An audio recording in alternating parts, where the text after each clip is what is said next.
you have to be careful how you define anti-intellectual. I'm thinking of the case of William Miller, for example, who was a farmer in upstate New York and who in the 1830s was converted and did intensive study of the Bible. So that's not anti-intellectual, but his confidence that he, pretty much on his own, could figure out particularly the prophetic parts of the Bible, that would have been an anti-intellectual move. Welcome to It Means What It Means, the podcast in which a guy with some college and a day job has long-form conversations about biblical text. A quick word on housekeeping. It was brought to my attention recently that I don't do a great job of giving contact information so that people can reach out to me. I think that's probably a function of me just not believing that anyone would be interested in reaching out to me. So I will make sure that I do a better job of that. And in the future, I'll make sure that's at the top of every episode. For this episode, feel free to email me at itmeanswhatitmeans, all one word, at gmail.com with feedback, guest suggestions, or inquiries. Going forward, I'll make sure that there's a standard introduction at the top of most episodes. Some of them will have their own unique, but most of them will just be a standard canned, pre-made introduction. Please let me know if there's anything else that I can do to improve the podcast. If you'd like to support the podcast financially, use the link that's in the show notes to go to the Patreon that I've set up for the podcast. Anyway, that's enough of that. It's enough housekeeping. On to the real show. So when I was a junior in high school, I had to write a paper on Jonathan Edwards for my English class. I came across a section about Edwards in a book titled A History of Christianity in the United States and Canada. I enjoyed the book so much, I went to the librarian and asked, what if I didn't return this book? How much would that cost me? She could tell I wanted to just get a book that was probably going to cost me more if I tried to buy it on my own. So I ended up turning it in. I didn't steal that book from the library. But something about that book made me, rather than just reading that section on Edwards, I flipped all the way to the front and I read the entire book. And I learned about how populist politicians like Andrew Jackson served simultaneously as indicators and leaders of a movement away from intellectual forms of public life or religion.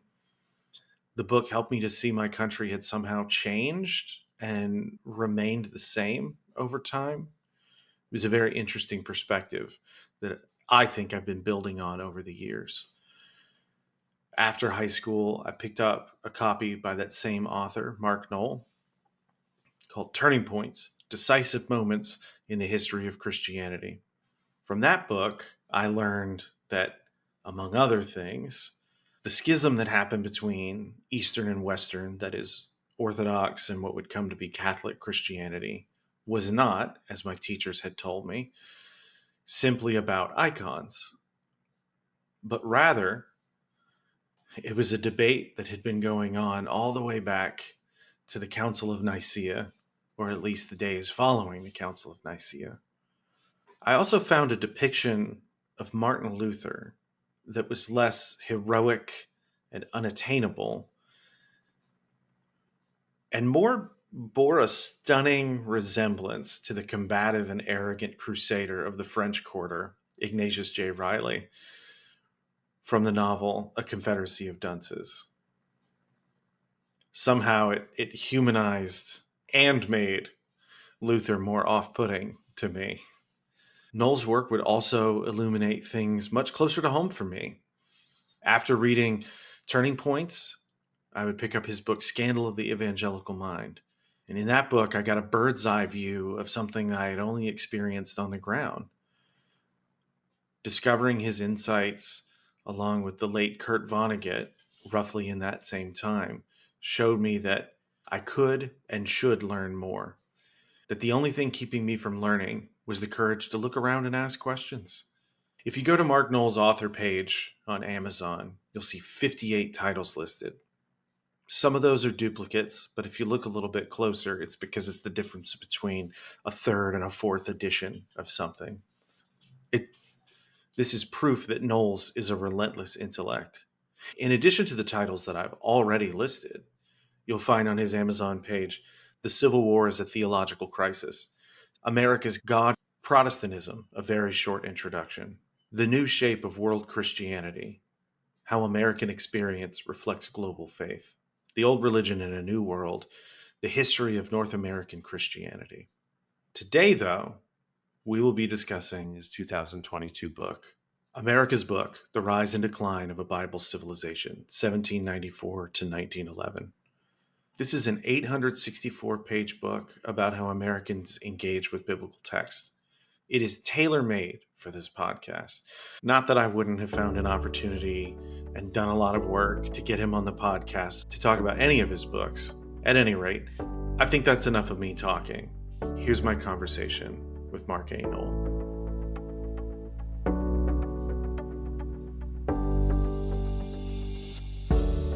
Mark A. Noll, welcome to the podcast. Thank you for inviting me.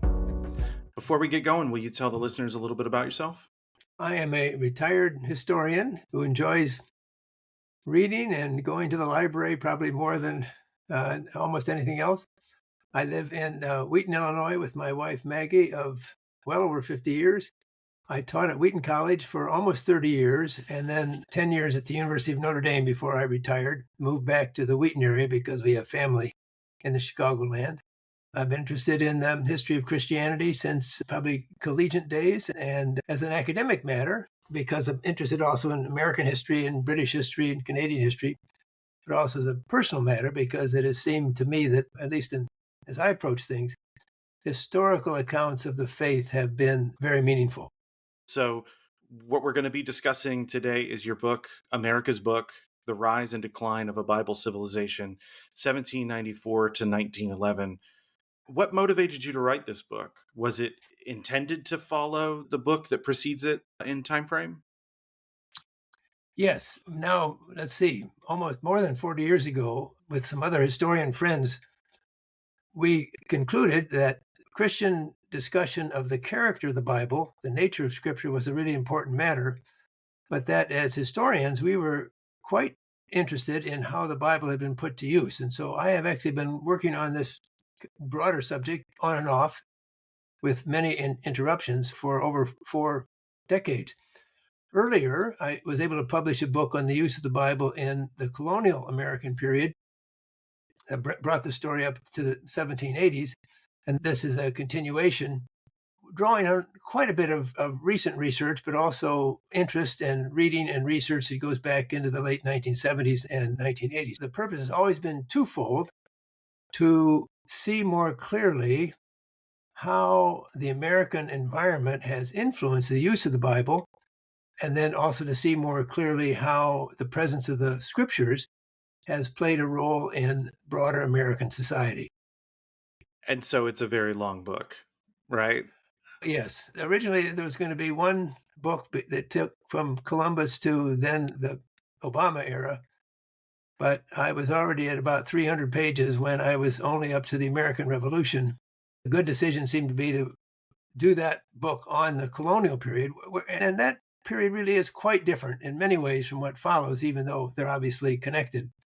And then to work from the late 1790s, for a reason I could explain later maybe, up until the early 20th century, because after the early 20th century, while the Bible no doubt remains quite present in American society, it simply is not at the central point that it was for so many years. The pluralization of religion in the United States, the general secularization of society, all of these things displaced the Bible from the central position that it occupied for so long. So stopping the writing about this matter in the early 20th century made a lot of sense.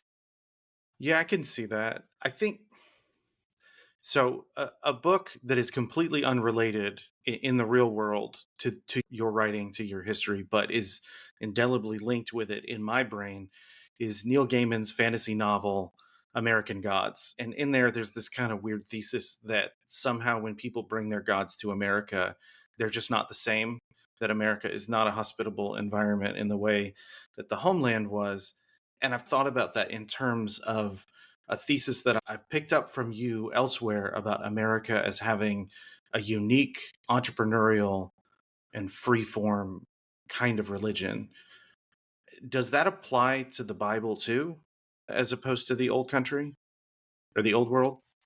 It certainly does. Production of the Bible in the colonial period was almost non-existent in the American colonies because uh, in Britain, the official king's printers had a monopoly on Bible production. So there were plenty of Bibles in the colonies, and there was plenty of reading of the Bible.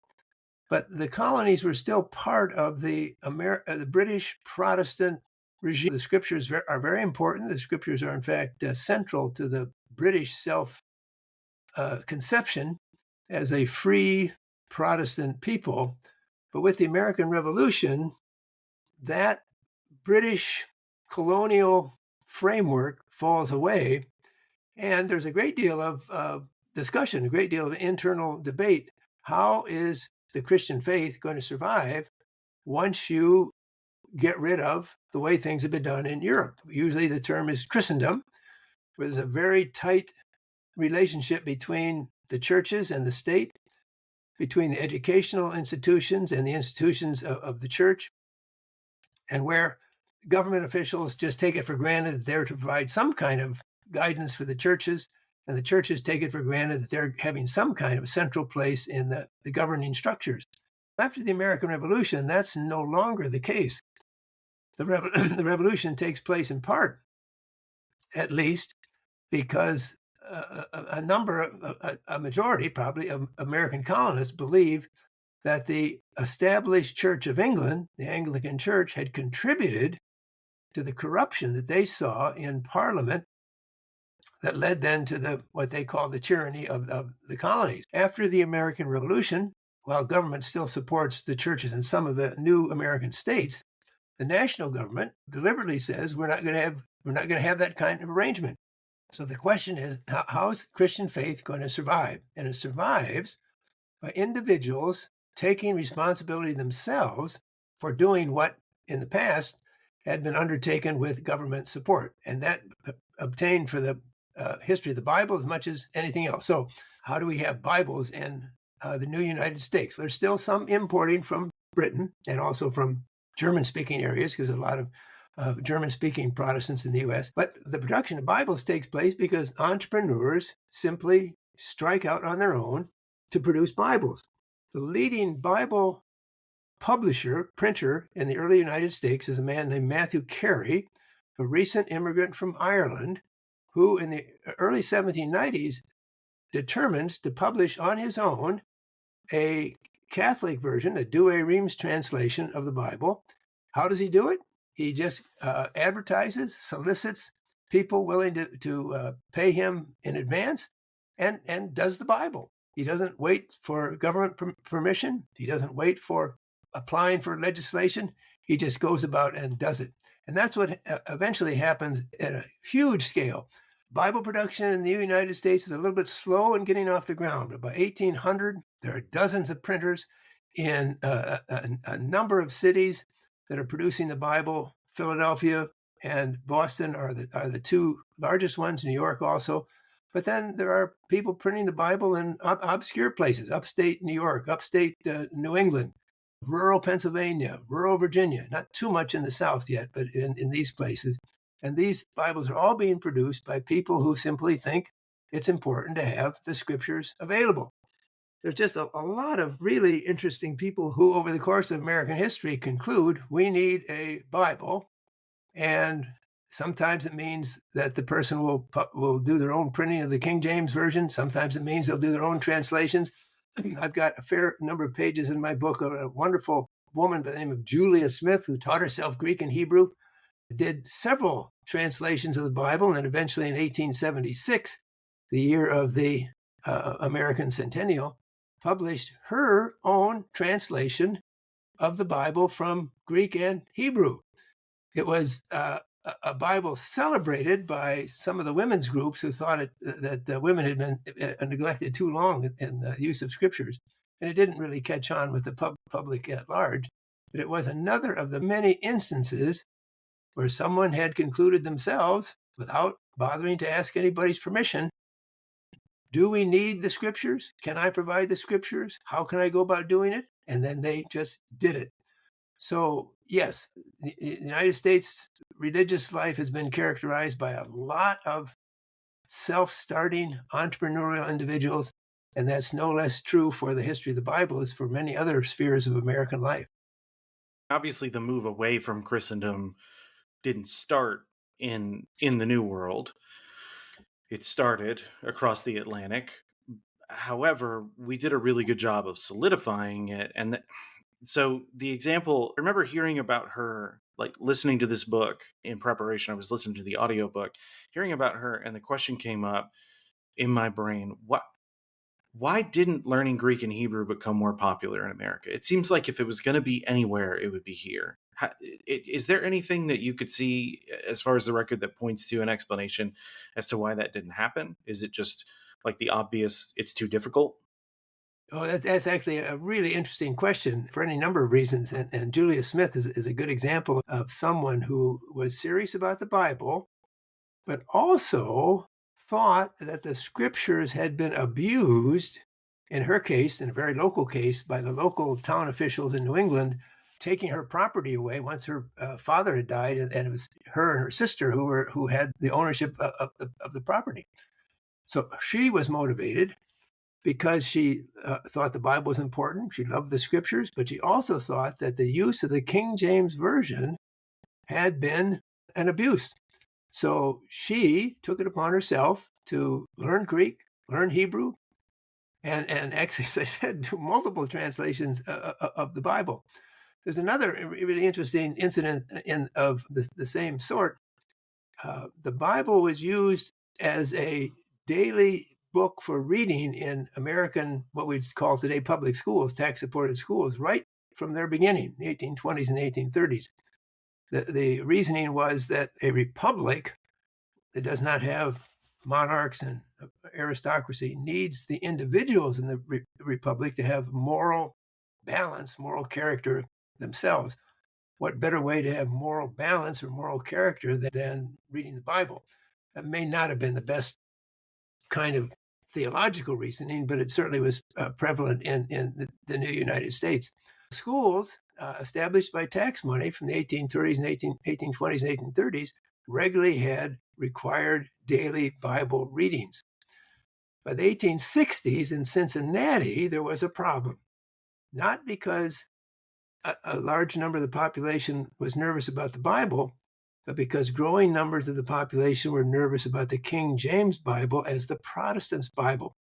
Cincinnati happened to be a place of increased German Catholic migration, and actually one of the places in the United States where Jewish population was beginning to grow for the 1860s. So there were petitions to the Cincinnati School Board to say, nothing against the Bible at all, but because we have so many different communities now in Cincinnati, we should not have the schools mandating that everybody reads from the King James Bible every day.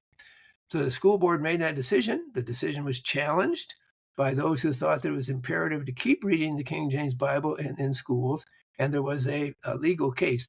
The interesting thing about the original languages was that a Jewish rabbi, Isaac Wise, who was in the process of becoming well known in American Judaism, but also fairly well known more generally. He had a couple of interviews with President Lincoln during the Civil War. Rabbi Wise said, of course we must honor the scriptures, but why are we honoring a translation? If we want to read the Bible in our tax-supported schools, why not let the Jewish students read it from the Hebrew? And the Christians, if you want to read the Bible, let's use the Greek New Testament to read the Bible. Now, he was speaking half tongue-in-cheek, but only half. And of course, people just, if they paid any attention at all to him, they just laughed. But his notion that you really were not getting at the Bible if you were using only a translation and using only one translation, that notion certainly had purchase in the United States, but was never a particularly strong sentiment. Now, why? I think the reason was that in the American decision that there would not be a state church Universities and colleges would not be run in the same way by the state church that had been the case in Europe. There would be a lot of religious sponsorship for colleges and universities, but not as an official arm of the state. That education had to come from the bottom up, whereas in Europe, education had been controlled by elites. And in the case of Britain, it was just common. You had to know Greek, and you very often had to learn Hebrew if you wanted to go to Oxford or Cambridge. And the same would be true in the continent. The universities were controlled by learned people who had time and energy and ability to learn the languages. And they were the ones who spent the greatest amount of time with the original languages of Scripture. Whereas in the United States, the imperative was to get ordinary people to read the Bible and use the Bible and trust in the Bible. The groups that became really important in the early years of the Republic, early 19th century, were the Methodists and the Baptists, who did marvels of work in promoting the Scriptures amongst the populace. But they were busy people. They did not look particularly kindly on higher learning. And they were the great promoters of the reading and believing and use of the Bible in English, and particularly the Bible as King James, in the King James Version. Yes, there's every reason to think of the status of learning Greek and Hebrew in the United States as a function of more general cultural and educational currents, developments. So that kind of takes us back to the entrepreneurial nature of American religion, because it's those very successful denominations, like you said, Baptist and Methodist particularly, who are really good at evangelizing. And the metrics of success there are how many people are being baptized, how many people are coming to faith when you go and you preach or you have a revival or whatever the case may be. And it's flattening out the society. So there isn't like a ruling class necessarily dictating overall national identities and priorities. Does that kind of sum up what you're saying? Very much. And flattening out is a really good metaphor for what happened. And from an evaluative point of view, even from a Christian evaluative point of view, I think you'd have to say there's some very positive advantages and some very positive disadvantages, very negative disadvantages. My friend Nathan Hatch published a book some time ago called The Democratization of American Christianity, in which he pointed out how many good things and then how many problems came when the churches were cut loose from elite authority and were allowed to develop on their own. The good things were massive popular Christianization. The bad things included a ready fire aim mentality, a public space in which the most persuasive users of the Bible were not necessarily those who reasoned the best or who had the best grasp of the Scriptures, but who were rhetorically most persuasive, who could move a crowd with their rhetoric.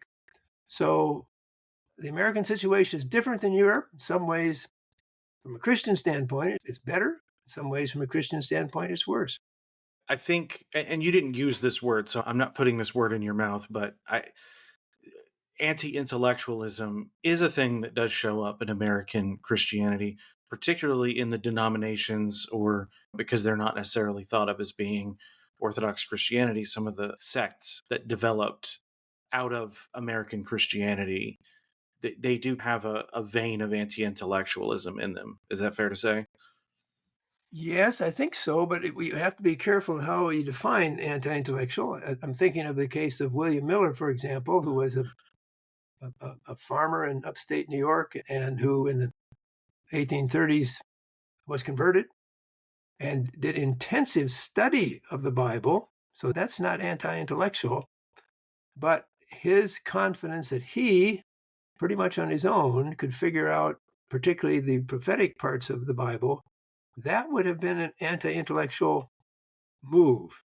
Usually, and this would be the case in the US and in Europe, intellectual life included as a premise that people would try out their ideas with a broad set of others who had special training, and a process of dialogue and mutual critique would lead to clear understanding of whatever the problem at issue is.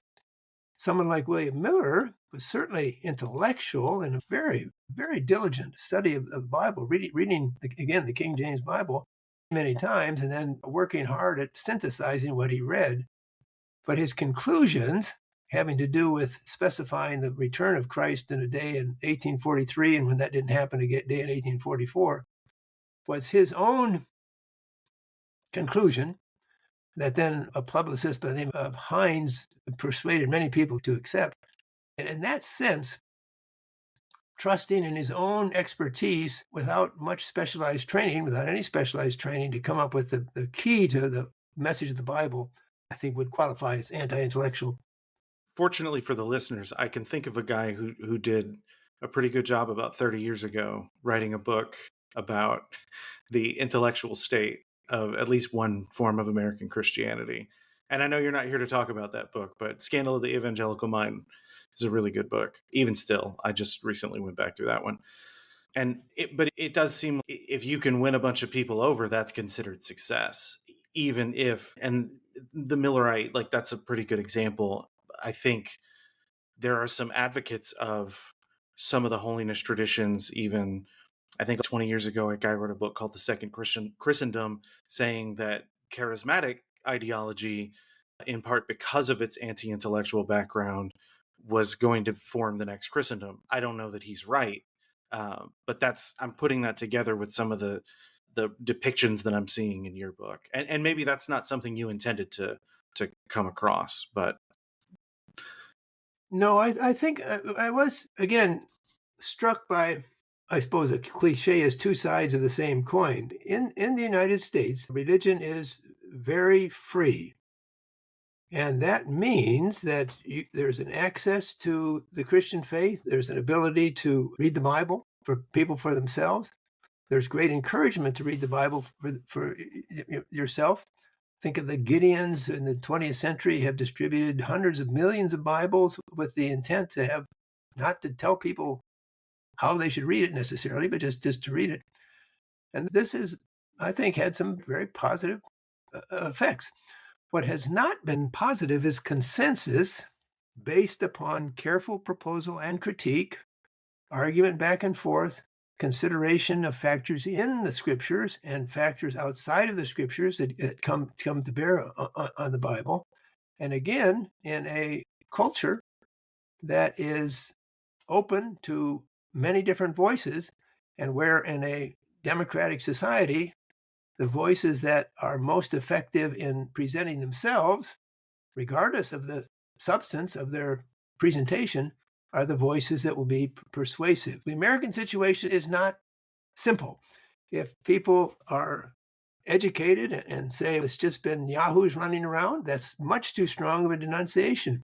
If people are not educated and say it's good that we've escaped the tyranny of the elites, that also is not good, because understanding the scriptures in any depth for at least matters beyond the basic story of sinful people needing reconciliation with God, understanding the scriptures in any depth does require a great deal of expertise in the languages, in understanding the cultures of the ancient Middle East and of the time of Christ and the Apostle Paul, understanding in a critical sense what people are taking for granted when they read the Bible, what they're not taking for granted.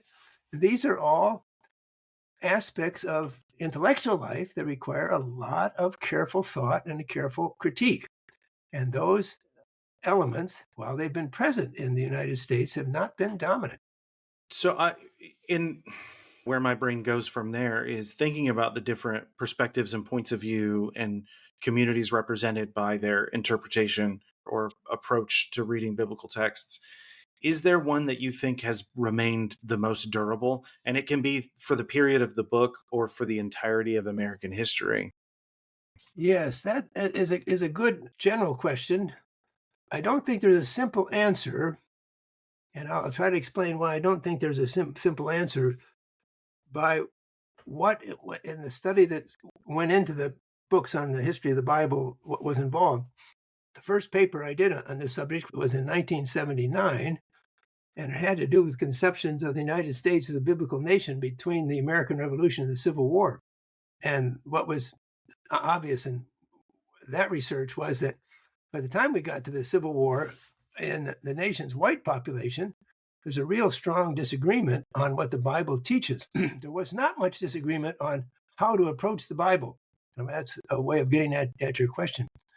But I also discovered something then that over the years I've done quite a bit more reading on, and I think I understand it a little bit better. By the time we get to the American Civil War, it's not only white, largely Protestant, with some Catholic, Bible believers in the country, but there is a surprising community of Bible-believing African Americans. Now, why is that surprising? It's surprising because in the earlier history of the American colonies and the early history of the United States, when the question came up, is slavery as practiced in the United States, is that compatible with biblical Christianity? And although there were a significant number of white Protestants who said, no, it isn't, clearly the majority of white Protestants, and they were the dominant religious group in the country, clearly a clear majority of white Protestants said either the Bible is just not clear about modern slavery, or yes, definitely the Bible just takes slavery for granted, so why shouldn't we? Okay, that would have been the main dominant way of approaching the Bible. But in the African American community, it was not.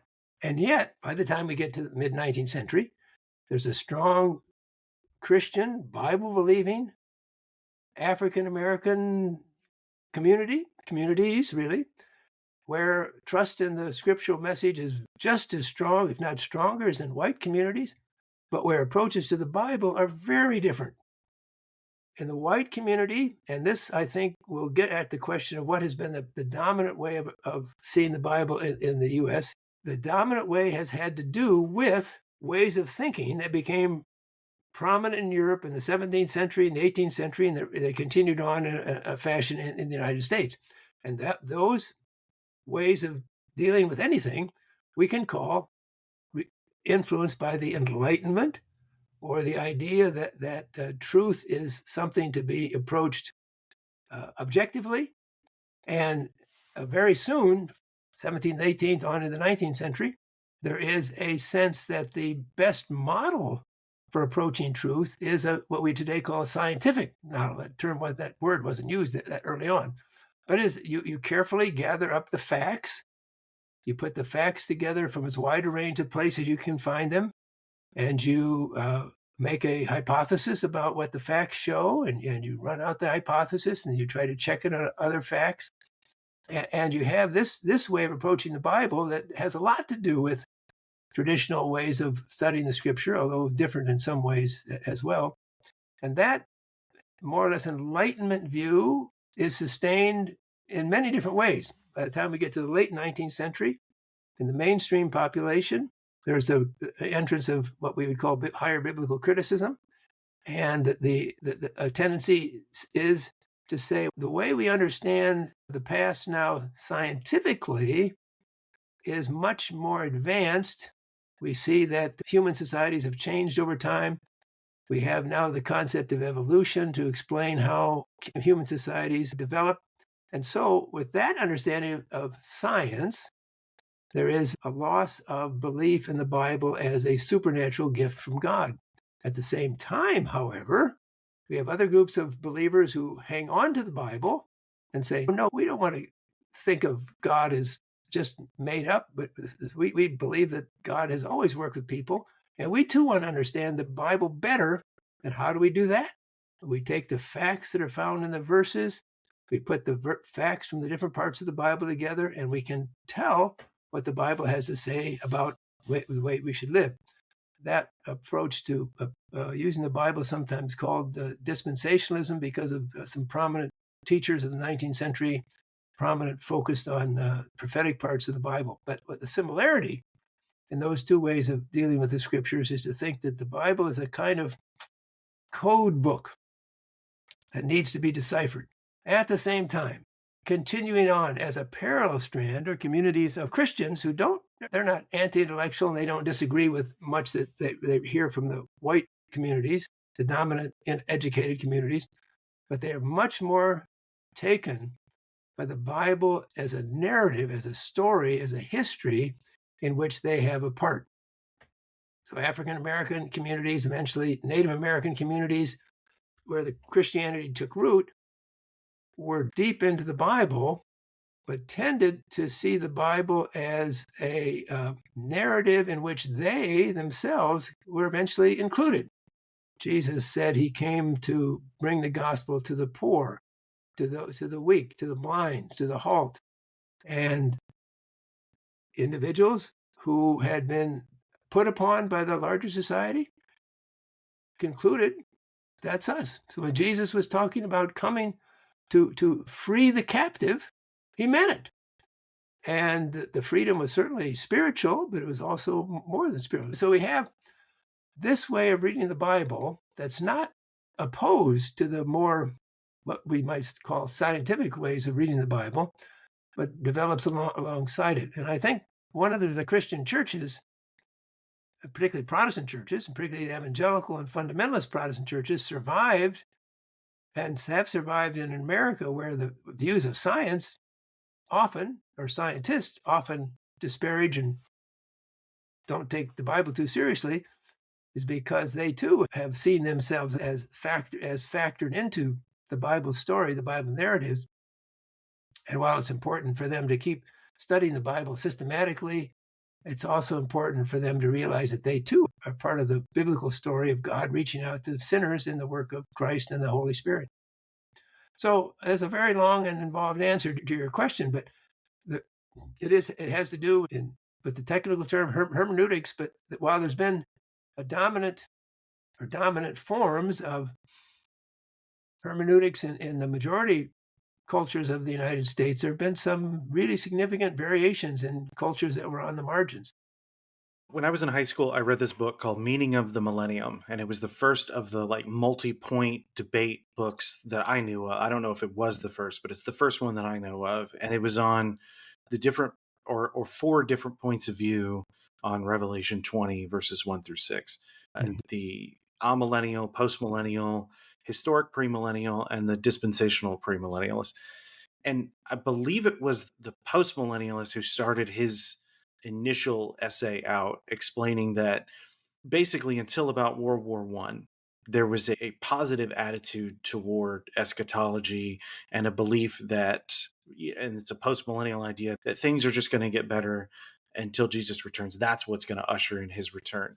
Does that square with what you've seen? And I know you don't really get past, you come right up to the cusp of World War I, but does that square with what you know of American history? Did it get more negative? Yes, definitely. Serious Bible believers, and actually some that were liberal, some that were conservative, were after World War I much less optimistic about the gradual improvement of society toward the coming kingdom of Christ. I think what I would say about the situation with respect end time, the 19th, 18th, and 19th century, was that Christian believers of all kinds almost universally believed in a second coming in which would bring about the end of the age and the rule of Christ. But almost none of them, very few of them, and what the position you call historic premillennialism would be one of them. Very few of them thought that the thousand years mentioned in the book of Revelation was actually a prediction of things to come. And what was certainly the case in many Bible interpreters in the 18th and 19th century, and then I think probably in the book that you read by the amillennialists, would have been an argument such along these lines. Well, when the book of Revelation mentions 1,000 years, we should not start by just looking at other places in the Bible that mention 1,000 years, but we should try to ascertain to the extent possible what type of book, what type of literature is the book of Revelation.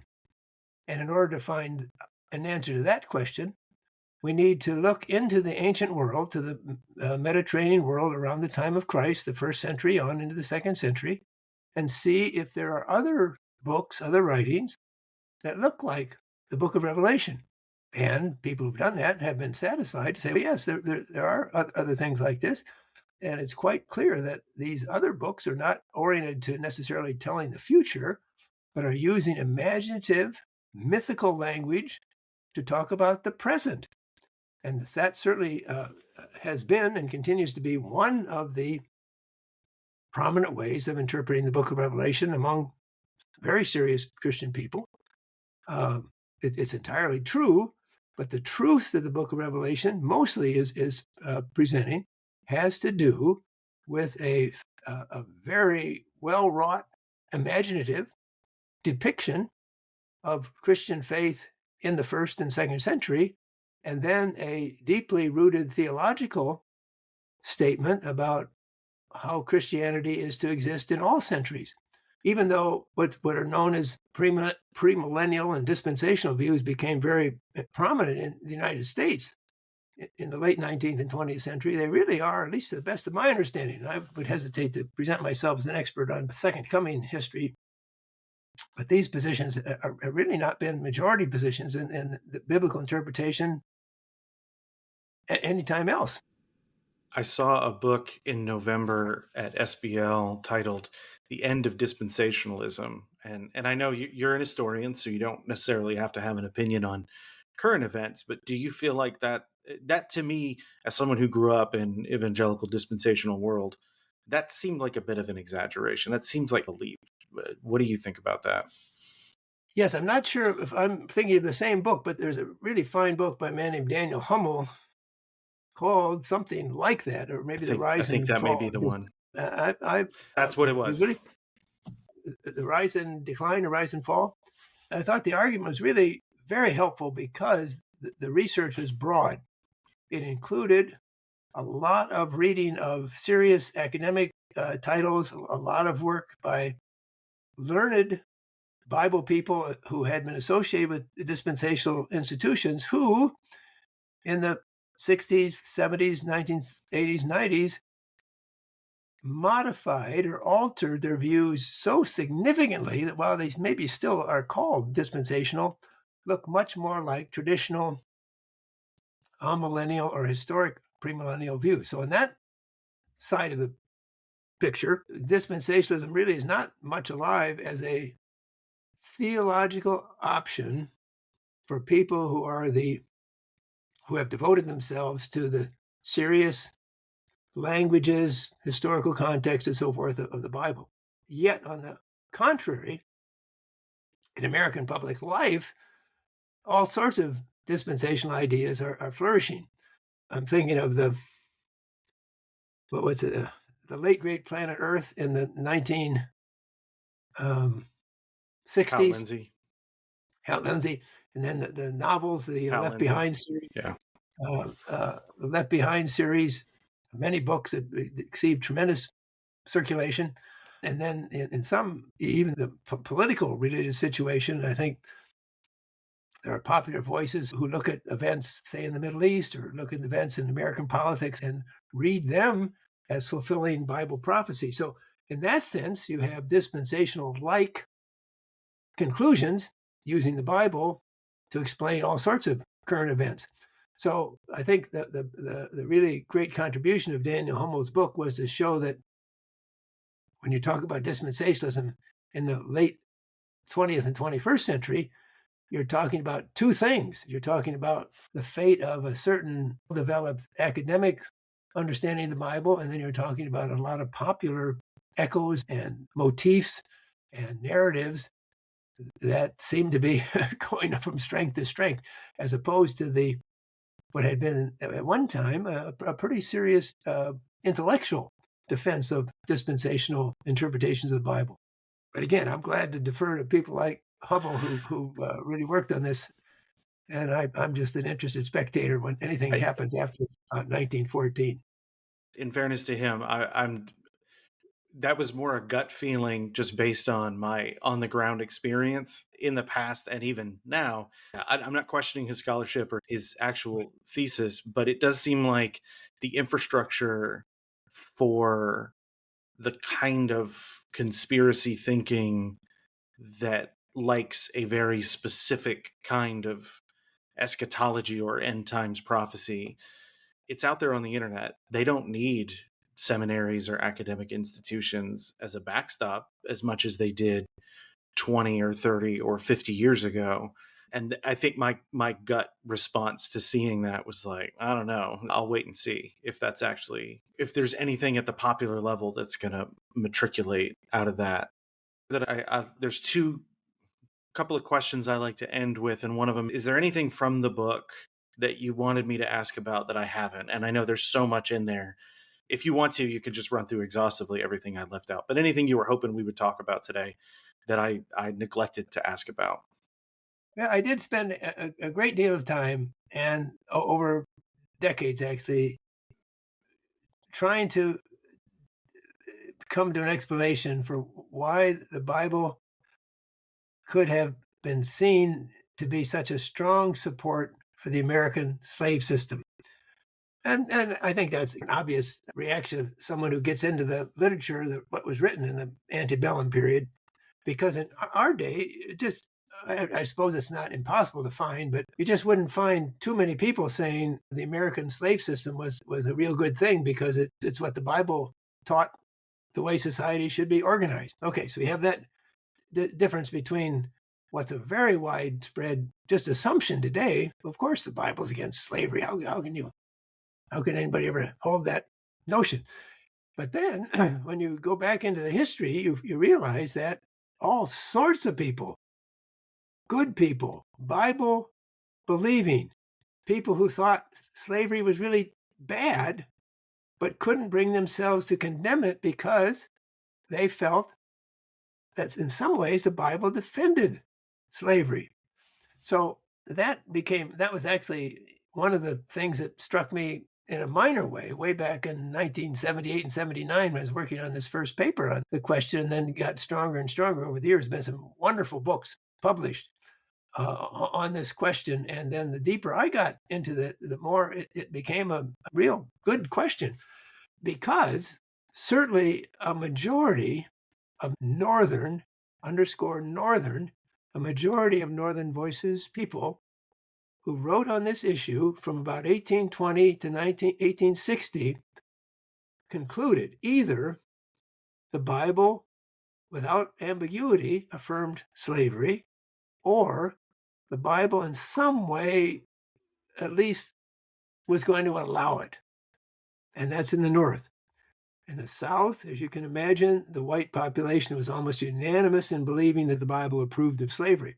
And getting into the arguments, and over the decades, I probably read about 100 or more extensive pro-slavery Bible arguments and about the same number of anti-slavery Bible arguments. The interpretive cruxes, the interpretive disagreements came over passages like found in Leviticus 25, where Moses is recorded as saying that Israel may take captive of the nations around them and may pass on those captives as slaves to their children.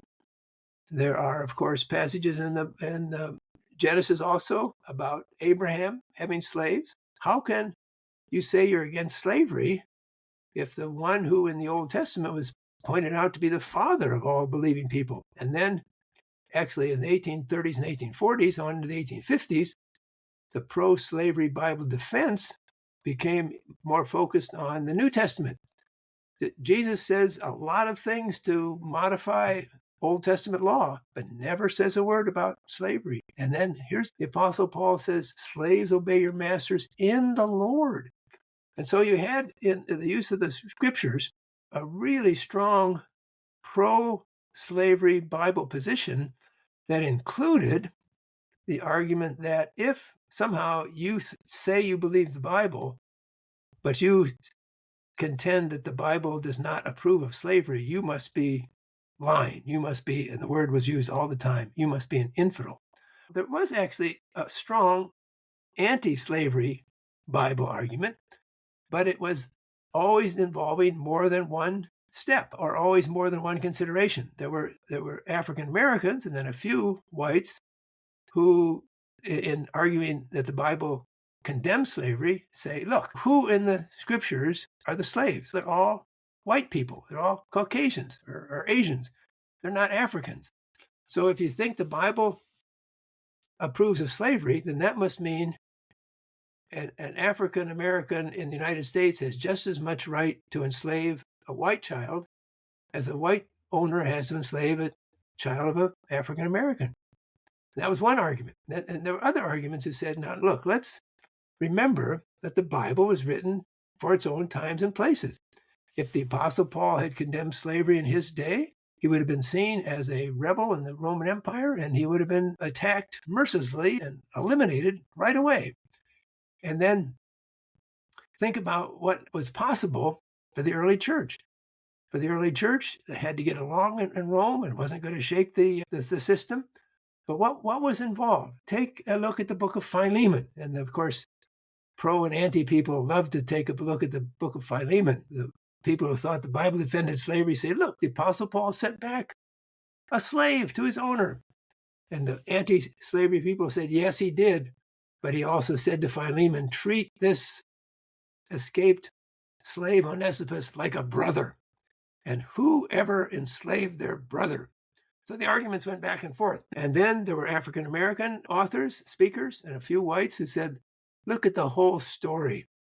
Abraham did have slaves, but he also, we read in Genesis, circumcised his slaves. And what did that mean? They were counted as adopted children of Israel. And what do we know about the children of Israel? Every 7 years, those who were in bondage to other Israelites needed to be liberated. The year of Jubilee meant liberation. And that would mean, in Christian terms, and since the whole world now is potentially children of Abraham, spiritual children of Abraham, it just is wrong to hold in perpetual bondage those who, by the model of the Old Testament, should be liberated every 7 years and have their positions restored.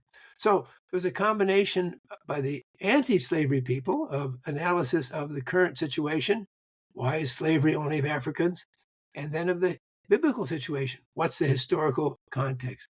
So that trying to track those arguments down and actually seeing how they survived in many quarters past the Civil War was a major part of the research of the book, and something I'm still wrestling with is how to make the best of. It was also fun to look at how people who read the Bible not in English participated in American history.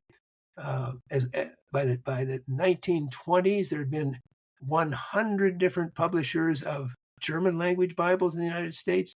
Bible translation begins in the 1660s and 70s with John Eliot to the Algonquin Indians, and is a major strand throughout the story way up to the present.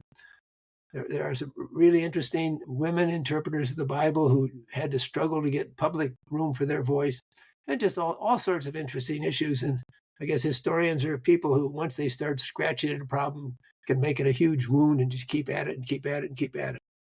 Keep scratching. Which are you going to, do you have an intention of doing a third volume that brings us into the 21st century? No, I don't. And the reason for that is part of the argument of the book is that because of this debate over slavery and the inability of Bible readers to convince one another of the teaching of Scripture, after the Civil War, you have a gradual movement of the Bible out of the center of American civilization. I end the book in 1911 with the celebrations of the tercentenary of the King James Version of the Bible. And there was all sorts of speeches and publications and books. Most of them, however, were treating the Bible as a kind of resource for American democracy, much more than as a vital spiritual guide. And it seemed clear, and the Bible has clearly remained very important for many Americans of different types right up to the present, but it's just not a situation anywhere like it was when, for example, in his second inaugural address in 1865, Abraham Lincoln quoted 4 or 5 times from the King James Version in a very short address, as if he was using those words to tell the truth. And that's really remarkable, because Lincoln was not a church member. He never professed Christian faith in any kind of unambiguous way. And yet here he was using the Bible to enforce what he considered the moral opposition to slavery, and then the moral obligation to extend charity to all. And we have had a few occasions like that in the present and close to the present. I think during the civil rights movement, we had some advocacy for the civil rights of African Americans using the Bible effectively. We certainly saw President Obama in the sermon talk he gave at the memorial service for Clementi Pinckney in Charleston, South Carolina, after he and several of his members of his church were killed. Obama talked about grace and used scripture to explain what he meant by grace. We have a few occasions like that, but the situation is just very different now than it was right into the 60s, 70s, and 80s. Okay, that's our loss. Are there books or websites or blogs, whatever, that you would point people to say, hey, learn more about history from these places, other than your books? Yes, there are, but I'm not sure I could give you a short list right now. The work on the Bible became so interesting and it extended for so many years. And I'm going to do the terrible thing and say to people, if you're interested in more of the illuminating studies, then get the book and look at the footnotes, because there's citations of just dozens and dozens of really interesting studies on how the Bible has been put to use historically. Now, you are probably in a better position to recommend books on how, for believers, the Bible should be put to use in the present that are not necessarily primarily historical. My contribution and also my limitation has been to work mostly on historical studies. I tell you what, I will mention just a couple. There's a wonderful newer book by a man named Christopher Tomlinson called, it has to do with Nat Turner, the Virginia slave who led a rebellion in 1831. I think it's in the matter of Nat Turner or something. Tomlinson's argument is I'll look it up. that Nat Turner was in today's terms, was a kind of charismatic Bible believer influenced by certain of the revivalistic themes that Tomlinson could trace back to Jonathan Edwards before Turner felt called as a kind of prophet to take up arms against slave owners. And that's a really important argument, because while people who've worked on Nat Turner have known he was a religious person and had a knowledge of the scriptures, they've tended to treat his opposition to slavery as primary, and then his understanding of religion as a kind of a garnish on his opposition. But Tomlinson said, maybe not. Maybe the deep immersion in the Bible and the conviction. Tomlinson actually points out the number of places where Nat Turner seems to have been riffing on the Gospel of Luke. And this is really a very interesting study, partly just because I didn't know about African American history all that well. The books that have stuck out to me oftentimes are dealing with Black Christian believers. Alan Callahan has a really interesting volume called The Talking Book, which explains how Black believers heard about, learned about, appropriated, and then put the Bible to use. I'm afraid that once I start going on books that help me out, we'd have to extend this broadcast way too long. I would gladly do that, but I know you have to get out of here in a moment. So last question then, what do you read for fun? I'm a historian, so I read histories. Just finished a really long book on the history of the German military from the 16th century to the 21st century. I also read a lot of mysteries. I've been enjoying trying to catch up on books that have been around a long time recently by Tony Hillerman, whose detectives are Navajo police, and there's stories, a lot of really good background on the Hopis and the Navajos and the other Native American groups that now live in New Mexico and Arizona and southern Utah. I try to stay up on current events also by reading a few magazines and newspapers. Okay. Thank you so much for being here. This was a pleasure. Like I said, I'm withholding my gushing over what a fan I am of yours for the intro that I record separate from this. Thank you. It's been a privilege, and it won't shock you to say that it's always nice to talk about a book where the interviewer has read the book and has intelligent questions. Thank you so much for listening. Please subscribe and rate the podcast on your favorite platform. If you are interested in following, supporting, or engaging with the podcast anywhere else, check out the link tree that I've hyperlinked in the show notes. I try to put episodes out as soon as possible for $5 a month on Patreon. So if there's something that I've announced or you've seen on social media, just know $5 a month, you can listen to every episode that I have edited. Take care.